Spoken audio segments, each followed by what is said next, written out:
Safe travels. My biggest takeaway is that you gotta remember the past to help your present to make impact in the future. This is Dr. Jeff Kim. We have landed in South Korea. The whole group is now here. The foundations in Korean and language and culture. We are all meeting each other, many of us for the first time, taking different flights from all over the United States to come here to Seoul, Korea. In the Hangul Museum, one thing that I thought about was King Sejong and his idea to create an alphabet system so that all the people could be literate, that a wise person can learn the alphabet in one day. And if there was somebody not as wise, they could learn it in 10 days. So the idea of everybody being illiterate and creating a system which was easy to learn. And this reminded me of the idea of like power and privilege, because that's oftentimes connected to literacy, learning, and scholarship. So who gets to learn? Who gets to read, right?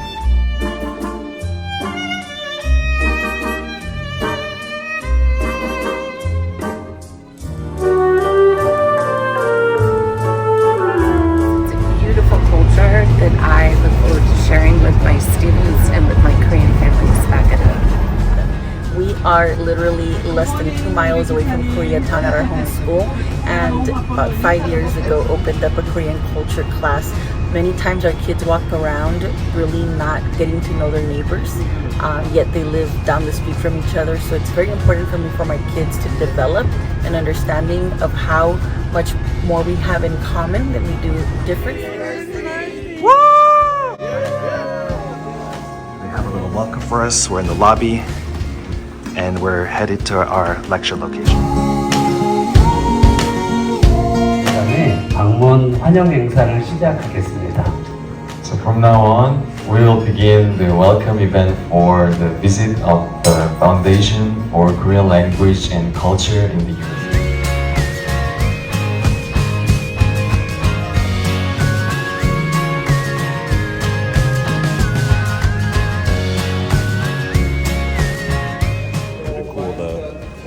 Belts are personalized with my Korean name, Kim Youngsu, which is my Korean name. Kim Youngsu. Cool.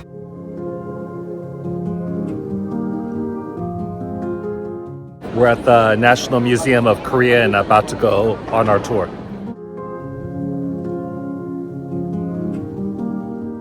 Cool looking at some of these artifacts, which are thousands of years old.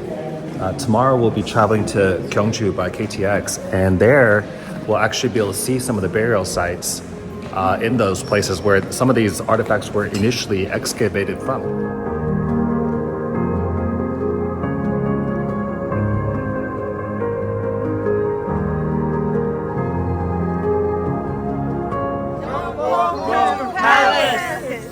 Exciting day. We just heard the news that we are going to Gyeongbokgung Palace, but we're going to actually be able to dress in the traditional Korean hanboks, all of us, and enter the Gyeongbokgung Palace together. What will that be like, entering this very special place during the Joseon Dynasty in traditional Korean hanboks?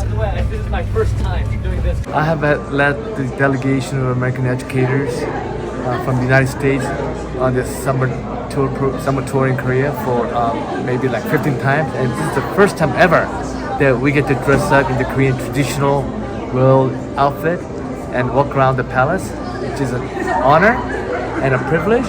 At the same time, it's going to be a challenge in this heat, but I think it's going to be fun if we do it together, right? I'm excited. We've been touring the city. We've been eating a lot of great food, learning a lot of history. So being able to actually, for a moment, be able to get ourselves into a hanbok, I think that's going to take it to that next level where...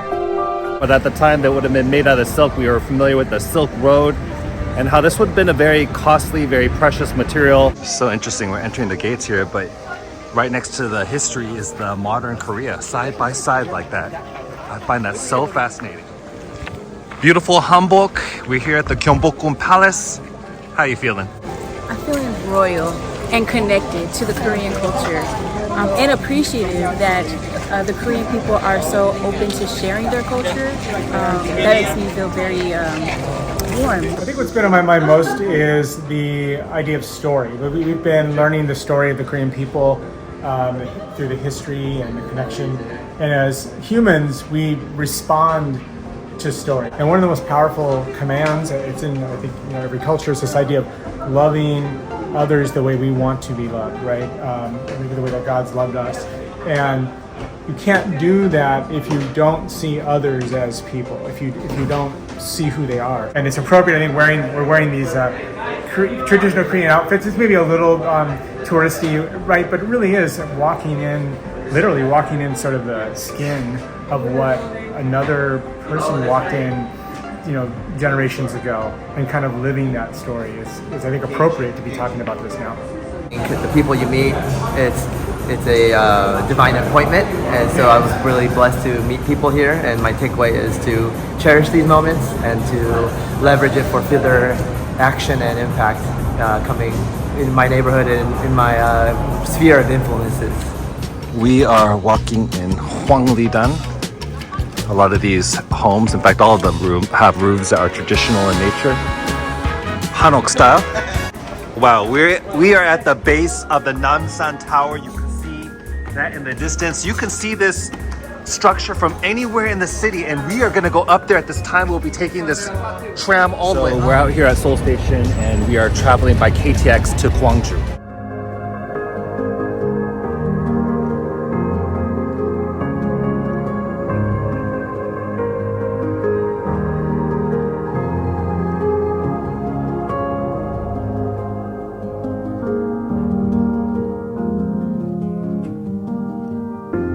Behind me, during the Shilla dynasty, is likely the burial site of an ancestor, likely of royalty. We are currently in the mound. We are inside the mound itself.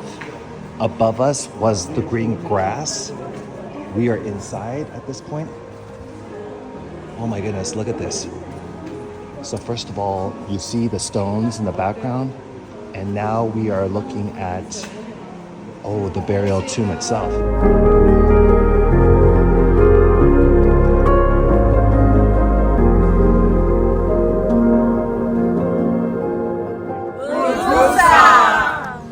Just being here at the Bulguksa temple reminds me that it's a history that goes back 1,700 years in Korea. What you're looking at here are all the prayers of different people who have come to this place.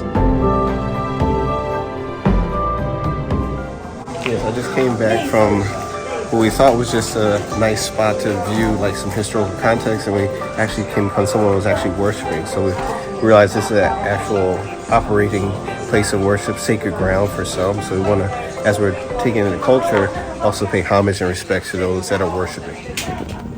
Got the Moon Spirit Bridge in front of us.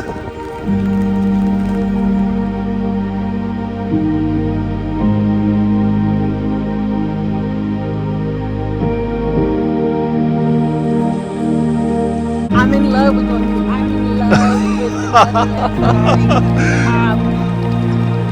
I was almost in tears when we made it up to the temple. I'm inspired by what I saw going on in the schools. I think that it gave me, again, the critical hope. It gave me the reminder to just, we're headed in the right direction, but there's still a lot of work to be done, and there's a lot to be learned from our Korean brothers and sisters. I'm very proud of what I saw going on, and I hope to be able to come back one day and also bring back my students. It was beautiful. It was a beautiful experience.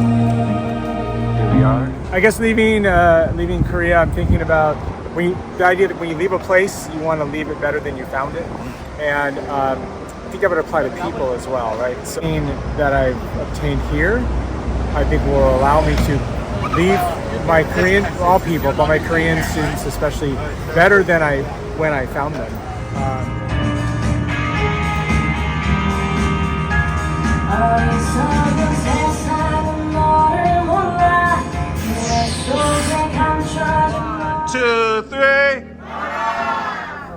great time at the Hwarang Middle School. I believe the Hwarang is referring to the elite warriors during the Shilla dynasty who were being trained. And definitely these junior high school students are being trained well with the soft skills like the communication, collaboration, creativity, even compassion, as we saw some civic engagement and compassion for the environment. A lot of student-centered, student-led activities, really interesting and I think very important electives, including languages and coding, things that are going to prepare them and be practical for their future.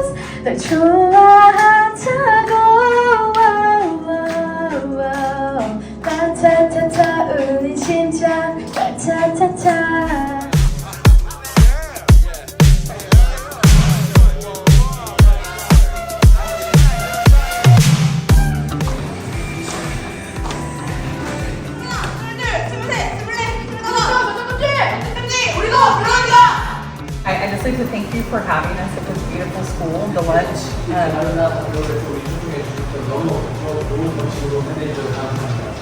the lunch you served us was amazing and very. And we are looking forward to learning more about what you do at this school. So we can take home your ideas and share them with our kids. Chance to attend a nursery which is on this high school campus. High school students have the opportunity then to serve as interns. This kind of service learning grows compassion, but also the soft skills as they have leadership opportunities with youth, with small children, nursery. Not only does that provide a service for the community, but also gives students the opportunity to experience that service for others and the kind of skills that are very valuable outside of school as well. So Daryl, why for you the summer program in Korea? Well, why not? The rich tapestry and the culture and the significance, the story of perseverance and overcoming. And yeah, it's not my personal culture, but there's a lot of interconnectivities, a lot of stories that overlap, a lot of parallels.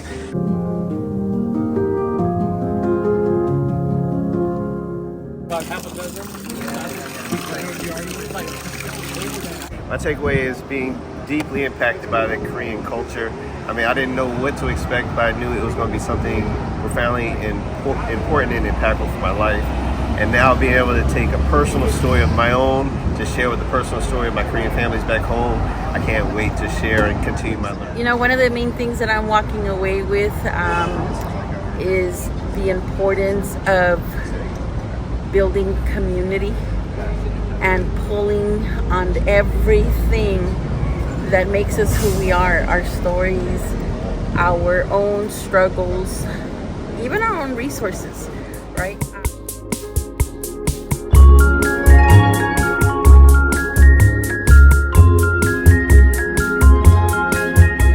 We are here at the Cheonwon-dang Museum of Korean Medicine and making special herbal soap. Blanca, what are some of your thoughts on how you might use this in a school setting? Well, first it's medicinal herbal soap. So I picked the one that was going to help me to release swelling. Our ancestors had already created, and found ways to deal with, in this case, supporting our community through medicine, through herbs, through plants, and being creative even through development of soap. Share the history, number one, allowing them to then make the soap, and then the idea that you shared was then having them make the soap for the community, just like they did here. And then that would also allow them to earn their civic engagement and meet their civic engagement requirements. So for me, it's about how do I take this back home so that my kids can continue to have hands-on learning experiences. I had a great time here. Aside from just going and learning, we also build community as educators, and just the importance of us leveraging everything we bring to the table to make it possible for our students. And so not only do I take an appreciation of the culture, the history, the stories told, but I also take with me this next step, this commitment, right, to continuing to make sure that these stories and the learning now moves on to and passed on to my students as well.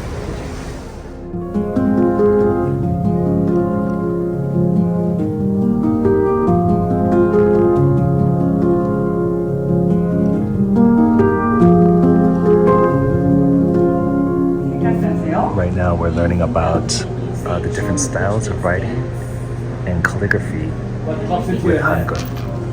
바로 이 The word that 서체가 we were looking at 현대의 before was chun, 서체예요. which means dance, but using the calligraphy you can kind of 춤은 이렇게 여러 사람이 손을 the 잡고 dancing 춤을 in 추는 the calligraphy 모습으로 itself. 이것이 현대의 Now we're looking 서체예요. at the word god, and we're seeing how it could be 꽃은 화분에서 integrated 피어나는 with 모습으로도 calligraphy. 쓸 So 수 you could write the 있어요. word.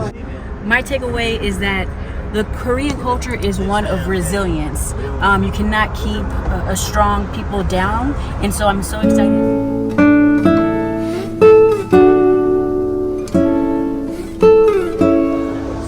I remember when President Yoon Suk-yeol came to the United States of America, he quoted something similar to this, how our nation honors her sons and daughters who answered the call to defend a country they never knew and a people they never met. It's on the monument of the Korean War Veterans Memorial in Washington, D.C. for those who paid the ultimate price and all those who served. Here to the Korean War Memorial.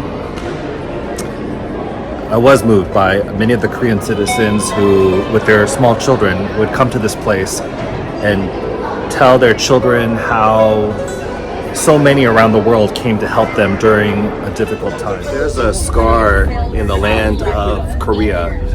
There's a great one, and I would call that the 38th parallel of DMZ that divided a country that had been together for 1,000 years and then was divided into North and South Korea, splitting families. And now today, the different quality of life between North Korea and South Korea is so stark. We're not able to go to North Korea, but we're going to get close. Today, we're going to the DMZ, the demilitarized zone, be able to, from a distance, safely see this place, but also at the same time, be reminded of perhaps a longing that so many people have of one day being able to see their family, or one day a country that had been divided will perhaps be healed. That's always a hope of so many. Mine's over there. Do you see that? That red sign? Oh yeah, it's a mine. Yeah. It's mine. Yeah, so this place is turned with mine.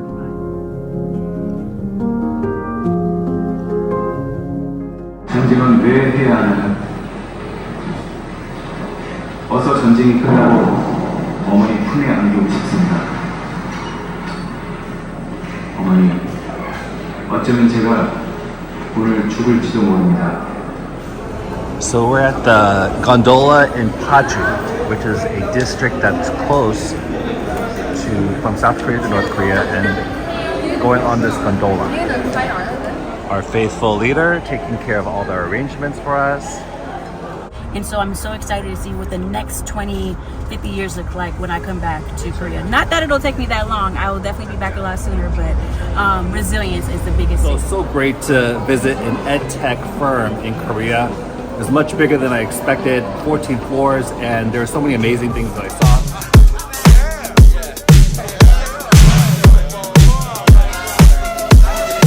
So we're here at the KECLA Mall in Seoul, Korea. Once again, it's a reminder that in addition to the historical legacy, language, culture, realizing that Seoul is a very modern nation. This walkway is just a great representation of being present in the now and thinking of the future while also honoring your past.